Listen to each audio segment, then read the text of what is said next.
Tetapi kalau kita lihat di YouTube itu kadang-kadang juga banyak yang harus kita selektif. Maksudnya isinya itu tidak pas dengan anak-anak. Dia mempelajari lagu apa begitu, menghafal lagu apa gitu. Ini penting sekali supaya mereka itu lagu yang dipelajari itu sesuai dengan usianya.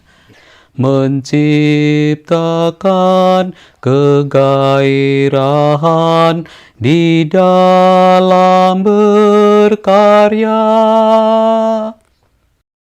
Wah Candy, wawancara bareng Candy. Assalamualaikum warahmatullahi wabarakatuh. Kembali lagi kita di Wah Candy, wawancara bareng Candy. Dan spesial banget ya hari ini karena narasumberku adalah seorang koordinator wilayah kecamatan Dinas Pendidikan Gumelar di Banyumas, Jawa Tengah. Saat ini jabatan atau tugas beliau adalah itu ya, Korwilcam Dindik Gumelar. Nah, tapi beliau itu dulu pernah menjadi guru, kemudian pengawas, dan juga nggak cuma sekedar guru atau pengawas ya, tapi memiliki berbagai hobi atau kemampuan. Makanya prestasinya begitu banyak. Salah satunya adalah menciptakan berbagai lagu dan mars atau himne. Nah, untuk hari ini saya beruntung banget dapat menemui beliau di tempatnya, di kediamannya di Banyumas tentu saja ya, di Kecamatan Gumelar, di desanya yaitu di Karangkemojing. Dan kita akan berbincang-bincang. Beliau adalah Bapak Tugiono MPD. Berikut wawancara saya. Tatkala pagi menjelang, burung berkicau riang, sinar mentari menyibak kabut dan menerpa embun. Pohon nyiur melambai untuk mengucap salam, menciptakan kegairahan di dalam berkarya. Wah, lagu apa itu Pak? Ini judulnya Paginan Indah. Karangan Bapak sendiri ya? Iya. Bisa diceritakan Pak, ceritanya tentang apa, lalu diciptakannya kapan? Ya, ini ceritanya dulu ya, waktu saya masih muda, tahun 80-an. Iya, 80-an. Saya waktu itu 80 berapa lah, sudah lulus SPG, berarti sudah menjadi guru tetapi masih honorer waktu itu. Setiap pagi saya kan sering nyetel radio, kemudian melihat televisi gitu. Yang sering radio. Itu pagi-pagi sehabis subuh kita kadang-kadang rengeng-rengeng ingin menyanyi, kemudian saya tulis notasinya. Setelah notasi itu lengkap, saya biasanya kalau membuat lagu itu notasi dulu. Setelah notasinya lengkap, sekian birama begitu, kemudian baru kita terinspirasi untuk syairnya. Lah karena kebetulan waktu itu pagi hari, maka saya tulis saja ini Paginan Indah gitu. Dan judul ini muncul setelah selesai kalimat-kalimat itu tertulis semua. Setelah syair selesai, baru oh ini judulnya pantasnya ini gitu. Jadi tertulislah Paginan Indah gitu. Karena ini kalimat-kalimatnya juga agak puitis. Karena memang saya suka menulis puisi juga. Paginan Indah juga menceritakan semangat ya kalau. Betul. Itu iya. prosesnya berapa lama Pak kalau untuk Sebentar selesai. Sebentar selesai, satu kali duduk itu sudah selesai. Sebenarnya kalau saya mau itu membuat lagu anak-anak itu setiap hari satu juga bisa. Cuma kadang-kadang ada malesnya, kadang-kadang banyak pekerjaan begitu. Apalagi saya seperti sekarang nggak pernah saya buat lagu-lagu lagi karena banyak pekerjaan lain yang memang dituntut untuk harus dikerjakan selesai. Ya biasanya kalau tadi kan inspirasinya pagi-pagi gitu ya. Inspirasi lainnya dari mana sih Pak? Muncul begitu saja atau direnungkan dulu lebih banyak seperti apa? Ya begitu, mestinya direnungkan dulu karena pagi kan tidak hanya sekali ya, pagi kan berkali-kali sehingga setiap pagi saya apa itu yang mendominasi. Umpamanya setiap pagi yang terdengar kan burung berkicau umpamanya, maka di sini muncul gitu loh. Setiap pagi kami melihat ada matahari muncul sehingga di sini juga muncul. Setiap pagi banyak anak-anak untuk bersekolah sehingga banyak petani yang berangkat ke sawah umpamanya, sehingga di sini muncul juga kegairahan di dalam berkarya gitu.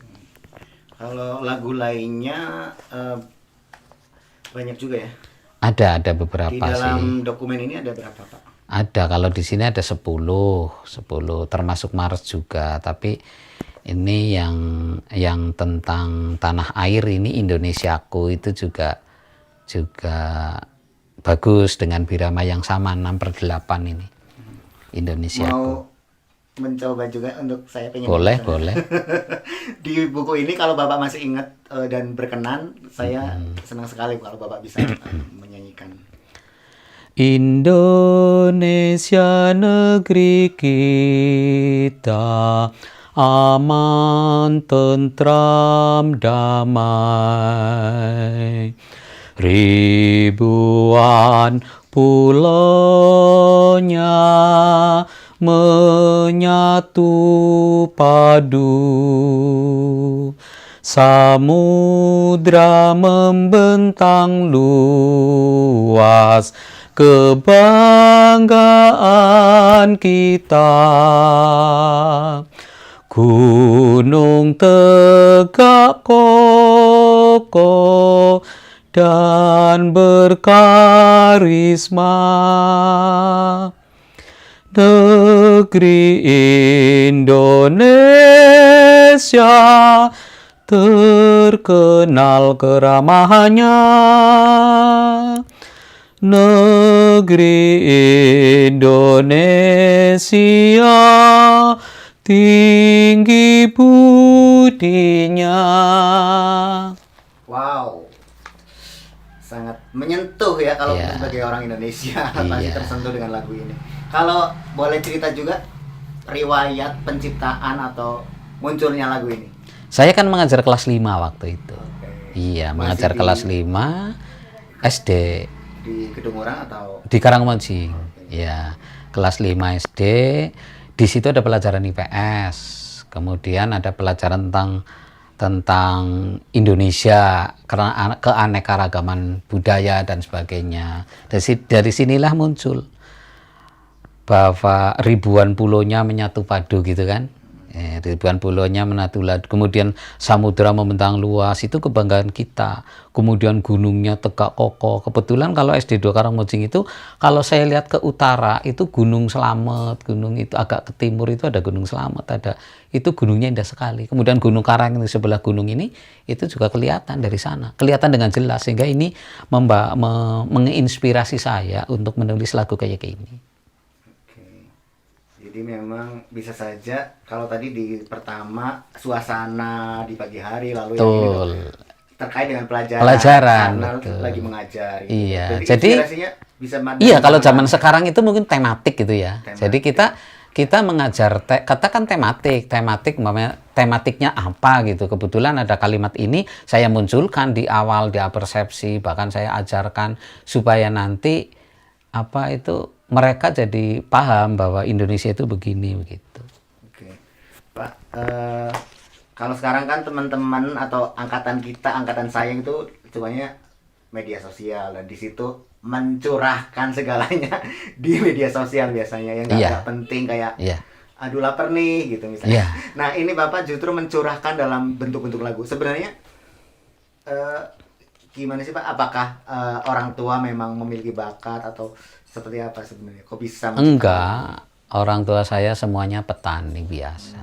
Tetapi kami kan lebih banyak belajar juga dari orang lain. Kebetulan teman-teman saya ada yang ahli musik, teman saya ada yang ahli menyanyi gitu loh. Teman saya kemudian waktu di SPG sekolah itu tidak boleh, tidak bisa membaca not dan membaca not balok. Ini yang mendorong saya. Jadi saya harus bisa membaca notasi angka dan notasi balok meskipun lagu itu adalah lagu baru. Begitu ada not balok dengan syairnya, not baloknya sudah tertulis di sana, saya harus bisa menyanyikan lagu itu, kan agak sulit. Tetapi alhamdulillah saya bisa waktu itu. Tapi sekarang sudah lupa.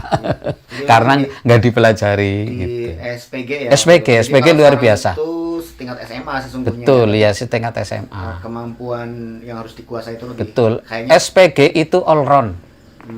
Kemampuan dari akademis maupun non akademis itu luar biasa. Harus mampu semuanya.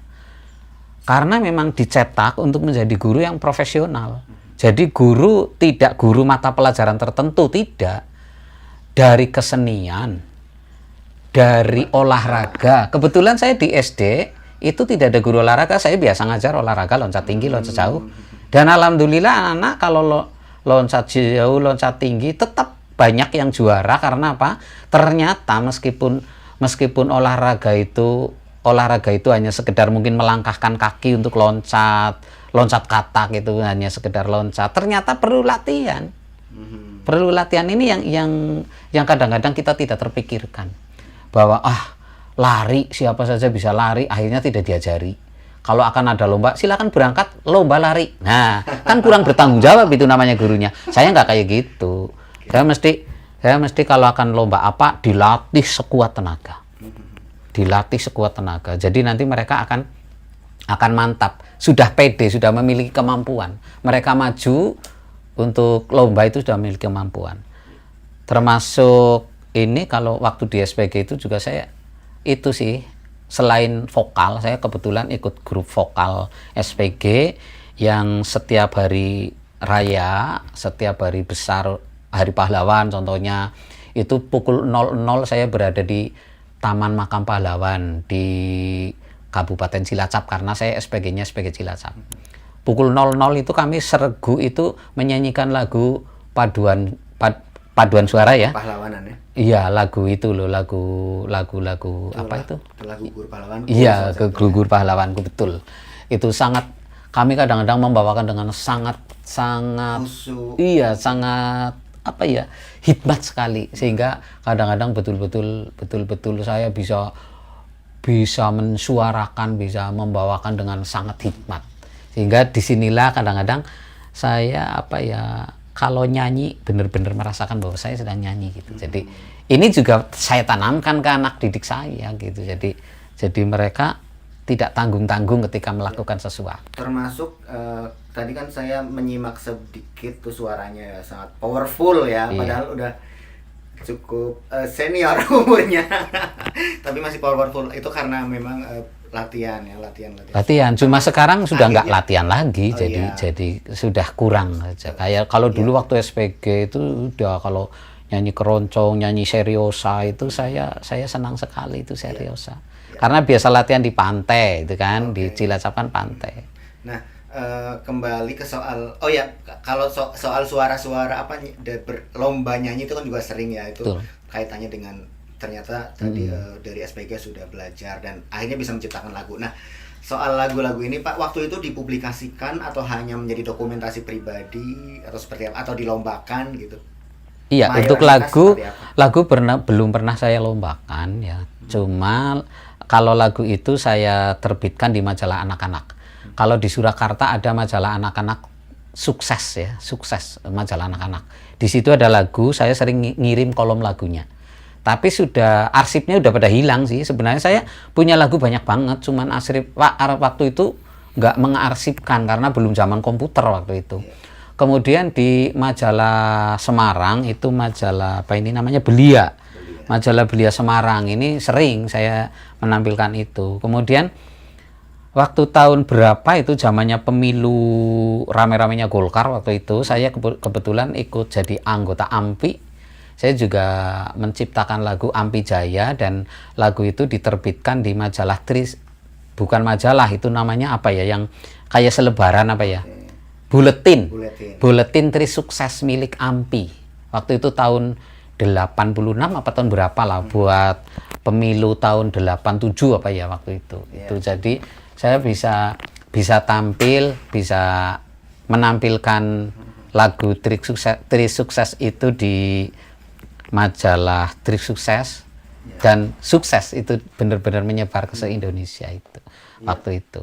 Jadi memang waktu itu sebenarnya majalah-majalah itu yang dimuat di majalah itu ya, untuk lagu-lagu yang dimuat di majalah, memang majalahnya menyediakan ruang untuk guru atau semua masyarakat umum? Masyarakat umum, tidak hanya untuk guru. Iya, tapi yang banyak ngisi biasanya guru. Iya. Dan itu menjadi poin plus banget ya untuk kalau Tri Sukses itu umum. Tapi nggak ada satupun dari karya-karya itu yang untuk anak angka kredit. Waktu itu belum ada seperti itu ya.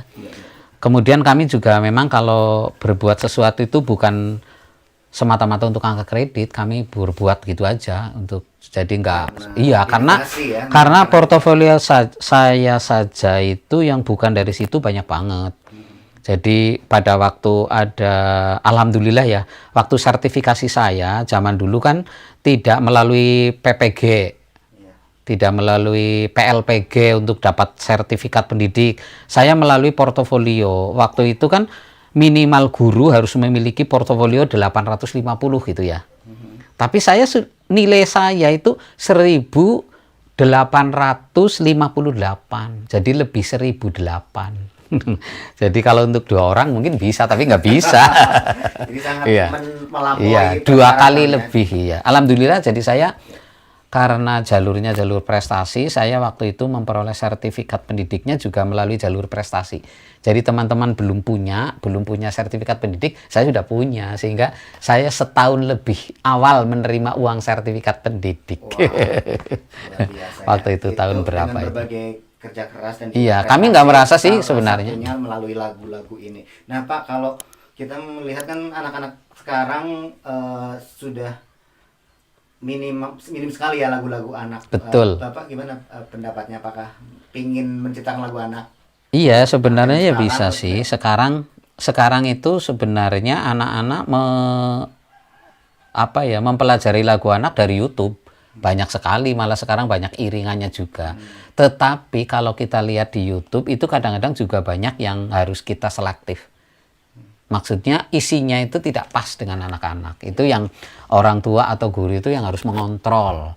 Dia mempelajari lagu apa begitu, menghafal lagu apa gitu. Ini penting sekali supaya mereka itu lagu yang dipelajari itu sesuai dengan usianya. Jangan sampai lagu anak-anak di situ belajar lagu usia dewasa. Itu kan tidak pas itu. Oh ya Pak, kalau sebagai seorang pendidik nih, apalagi dari awal yang menjadi guru udah menciptakan lagu, kemudian pendidikan di SPG juga latihan vokal, latihan musik. Sesungguhnya peran lagu anak-anak untuk tumbuh kembang dan karakter, kecerdasan anak itu seperti apa sih? Ya, lagu anak-anak memang salah satu cara. Salah satu cara atau salah satu teknik atau metode agar anak itu bisa memiliki karakter yang baik. Oleh karena itu kita pilih lagu anak-anak yang tepat. Umpamanya lagu sekarang sudah mulai sih lagu sesuai dengan tema. Umpamanya tema diriku umpamanya. Bagaimana seorang diri ini bisa berkolaborasi dengan teman-temannya gitu. Bagaimana seorang diri ini bisa berlaku baik kepada orang lain gitu. Melalui lagu banyak sekarang. Jadi kita juga sebenarnya ingin membuat lagu-lagu seperti itu sehingga nanti lagu itu bisa menyebar di anak-anak gitu. Pak, ada lagi nggak lagu yang bisa dinyanyikan dari buku ini untuk sebelum kita penutup? Sudah pada lupa Pak ya. Udah banyak yang lupa ya. Kebun buah coba ini ada. Mohon maaf nih saya memaksa. Iya, nggak apa-apa. Nah ini kebun buah ya, kebun buah. Lihatlah manggaku telah masak, kuning harum, baunya pun harum. Lihatlah pepaya dan jambu, kuning merah menambah semarak. Itulah kebun buahku yang kurawat bersama ayah ibu. Sekarang kebun buahku telah mulai berbuah. Wow, luar biasa. Nah itu yang kebun buahku. Oh iya Pak, saya nggak enak untuk memaksa untuk meminta menyanyikan semua lagu, tapi tadi Bapak menyebut ada banyak sekali lagu yang diciptakan, kemudian pernah didokumentasikan. Yang di sini hanya sekitar 9 atau 10. Total sesungguhnya berapa Pak? Ya ada 25-an lah. 25 total. Iya, iya cuma pada hilang karena file yang di komputer yang terdelete itu banyak banget. Kemudian waktu zaman belum komputer kita pakai tulisan manual, itu bukunya juga pada hilang. Iya, sayang sekali ya. Semoga nanti bisa dikumpulkan lagi atau membuat lagu-lagu baru. Iya. Kemudian bisa disosialisasikan untuk anak-anak zaman sekarang. Terima kasih Pak sudah berbagi di sama-sama. sekarang. Mohon maaf sudah mengganggu dan memaksa untuk nyanyi. Nanti saya belajar nyanyinya deh Pak. Iya, Terima iya. kasih. Assalamualaikum warahmatullahi wabarakatuh. Waalaikumsalam warahmatullahi wabarakatuh. Itulah bincang-bincang saya kali ini di Wakendi, wawancara bareng Candy. Jangan lupa untuk terus menantikan episode-episode Wakendi berikutnya di channel kesayangan Anda ini. Sampai jumpa. Wassalamualaikum warahmatullahi wabarakatuh.